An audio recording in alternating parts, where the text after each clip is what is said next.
गुरु रूपी साध संगत के चरणों में प्रणाम। जम जम मरे मरे फिर जमे, बहुत सजाए पयादिस लम्हे।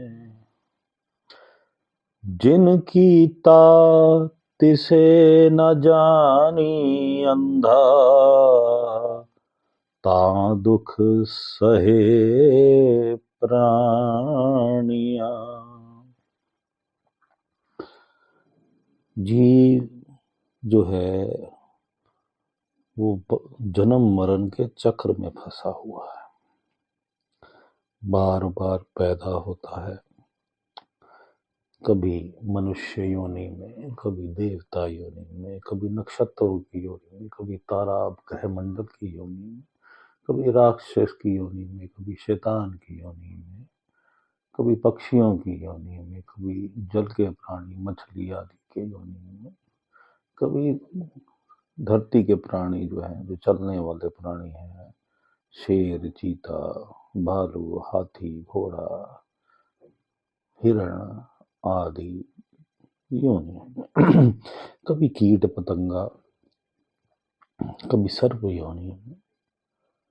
तो जीव जो है बार बार जन्म ले रहा है और बार बार मर रहा है, और ये सबसे बड़ा दुख है। जीव का सबसे बड़ा दुख है कि उसने जन्म ले लिया है। जन्म ले लिया है, हाँ जी, बिल्कुल, ये सच्चाई है।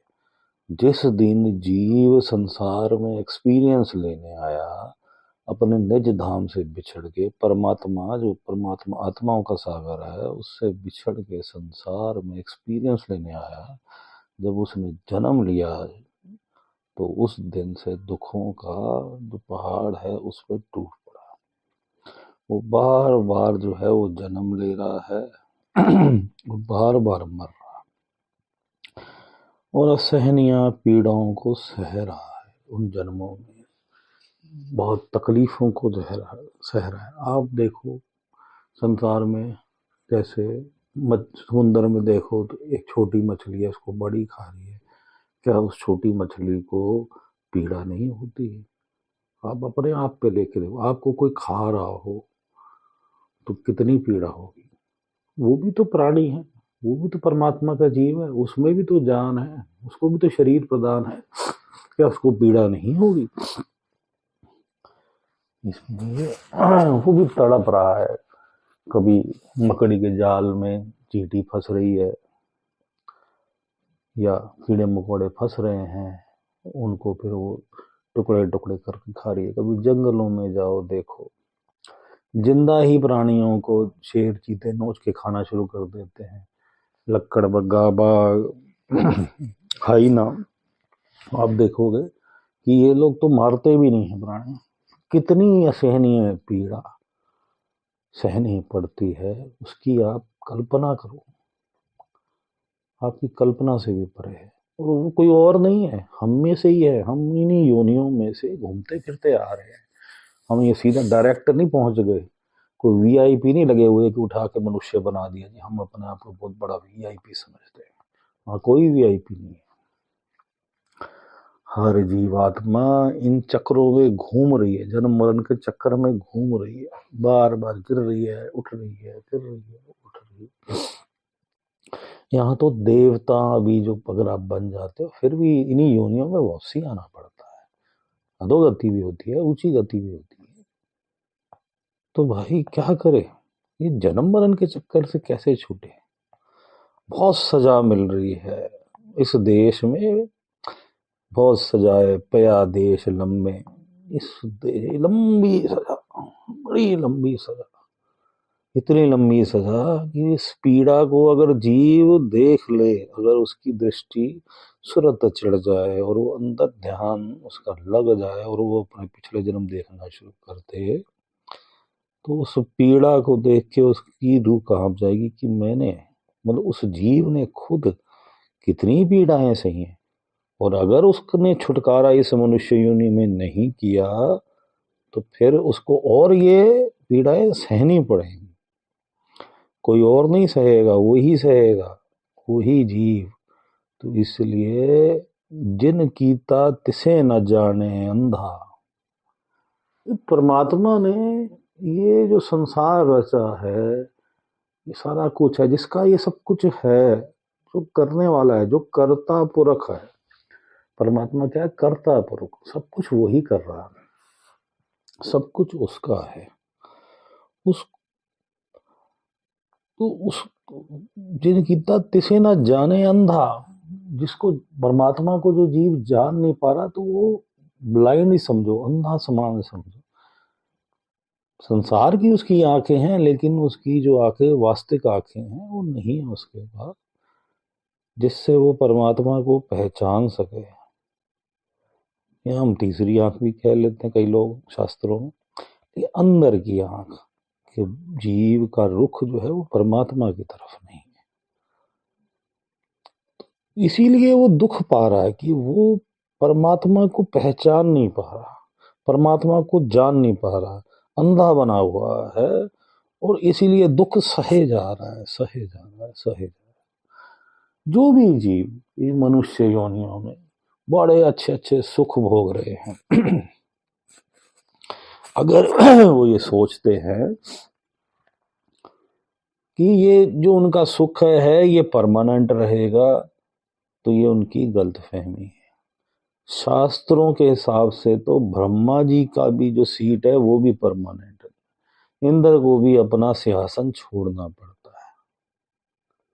तो भाई आपको अगर कोई सुख मिल गया, बढ़िया मकान, को बढ़िया ओहदा, या कोई राजा बन गया, वो जाना निश्चित है। इस संसार में ऐसा कोई राजा नहीं हुआ, उस सच्चे राजा परमात्मा के अलावा, जो परमानेंट ही राज करे जा रहा है, करे जा रहा है, करे जा रहा है। सबका राज जो है वो छिन जाता है, एक राज्य पे दूसरा राज्य अटैक कर देता है, लोग शांति से बैठे होते हैं। यूक्रेन में भी लोग बड़े शांति से बैठे थे, अब शांति से बैठे थे, अब देखो काल का खेल, दो देशों के बीच में कोई भी कारण बना, अब बुद्धियों में उनके काल प्रवेश किया और युद्ध शुरू हुआ, और लाखों प्राणी बेघर हो गए, लाखों प्राणी, करोड़ों प्राणी, लाखों मर गए, लाखों अनाथ हो गए। और संसार के कई जगह पे ये अभी भी चल रहा है, अब जाके देखोगे, कहीं सीरिया में, कहीं लेबनान में, कई जगह पे, कई देशों के अंदर युद्ध निरंतर चले जा रहा है। अफगानिस्तान में युद्ध निरंतर चला जा रहा है, लोगों को मारा जा रहा है, बड़ी बुरी तरह रखा जा रहा है, बड़ी बुरी तरह कैद किया जा रहा है, और कहीं गरीबी की वजह से लोग भूखे मर रहे हैं। अफ्रीका के कई देशों में देखोगे, कहीं और तकलीफें, कि बड़े संपन्न देश चले जाओ, चाहे वो अमेरिका क्यों ना, क्या वहां पे बेघर लोग नहीं है? चाहे ऑस्ट्रेलिया में चले जाओ, वहां भी चाहे कम मिलेंगे, लेकिन बेघर लोग तो वहां भी मिलेंगे। इंग्लैंड चले जाओ, यूरोप चले जाओ, तो भैया दुख सब जगह है। अगर तुम्हें आपको पुण्य के कर्मों के प्रभाव से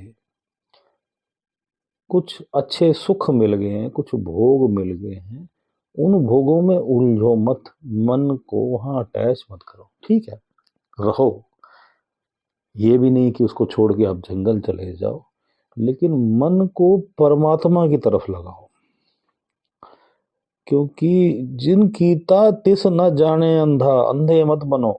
जिसने ये रचा है, परमात्मा ने ये संसार रचा है, उसको पहचानो, उसकी तरफ चलो, उसका नाम सिमरन की तरफ चलो, उसको पाने की लालसा रखो मन में, ख्वाहिश रखो मन में, सीकिंग करो, भाई मुझे मालिक तू मिल जा, मुझे मेरे जन्म मरण के चक्र से छुड़ा दे।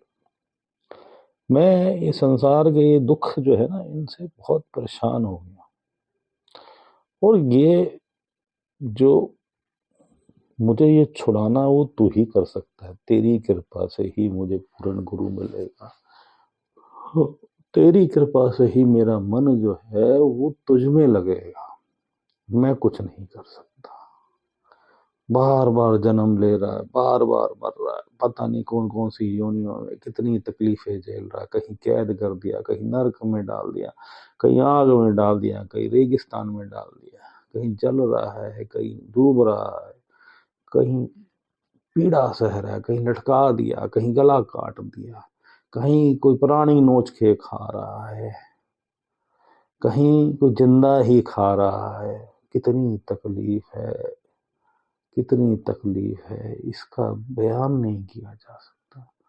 इन सब तकलीफों से एक ही का चीज काम आएगी, एक ही दवा है इसकी, प्रभ का नाम, मालिक का नाम लो, परमात्मा को याद करो को मुझे पूर्ण गुरु दो, मुझे अपना पंच नाम दिलवाओ पूर्ण गुरु से, ताकि मैं तेरा सिमरन कर सकूं। तू अपनी कृपा कर मेरे ध्यान को अपने में लगा, तुझ में लगा, मालिक तू मिल जा, मैं जन्म मरण से छूटूं और अपने निज धाम पहुंचूं जहां से मैं आया हूँ। एक्सपीरियंस लेने, बहुत एक्सपीरियंस ले लिया, बहुत एक्सपीरियंस ले लिया, अब बस चलना है वापस। यहाँ पे बार बार जन्म लेना है, मरना है, इस तकलीफ को अब और नहीं झेलना। ये बहुत लंबी यात्रा, इससे निकलो, निकलो, परमात्मा को पहचानो, अंधे मत बनो, इन दुखों से छूटो, छूटो भाई छूटो। मालिक सबका भला करे, सब पे दया करे, सब पे कृपा करे, सब पे रहम करे। अब हम मेडिटेशन में बैठते हैं। ध्यान को अपने छठे चक्र पे, तीसरे तिल पे, थर्ड आई सेंटर, दोनों आंखों के बीच में सेंटर में सामने की तरफ अपने गुरु का, अगर गुरु प्रदान है पूर्ण तो उसका ध्यान करते हैं, और पंच नाम उनसे प्राप्त है तो उसका सिमरन करते हैं और ध्यान सामने की तरफ करते हैं। और अगर नहीं प्राप्त पूर्ण गुरु तो परमात्मा को ध्यान में लाते हैं, परमात्मा का ध्यान करते हैं, और साइलेंस में, साइलेंस, चुप, कुछ नहीं, कुछ बोलना नहीं, मन बोलेगा, मन अपने विचारों से इधर उधर ले जाएगा, फिर वापस लाना है, लाना है, कहाँ लगाना है, परमात्मा में। इसका कोई रूप नहीं है, जिसका कोई आकार नहीं है, जिसका कोई रंग नहीं है, जिसका कोई वेश नहीं है, उस परमात्मा में जो प्रकाश स्वरूप है, शब्द रूपी परमात्मा, उसमें लगाना है, ध्यान को हटाना है, मन फिर हटाएगा, फिर मन को वापस लाना है, फिर परमात्मा में लगाना है। इसी प्रकार निरंतर अमृत वेले अभ्यास करने की कोशिश करनी है। जो अमृत वेले नहीं कर सकते वो दिन में या सुबह जिस टाइम भी करना चाहे कर सकते हैं, और धीरे धीरे इस अभ्यास को बढ़ाना है। मालिक सबका भला करे, मालिक सबका भला करे।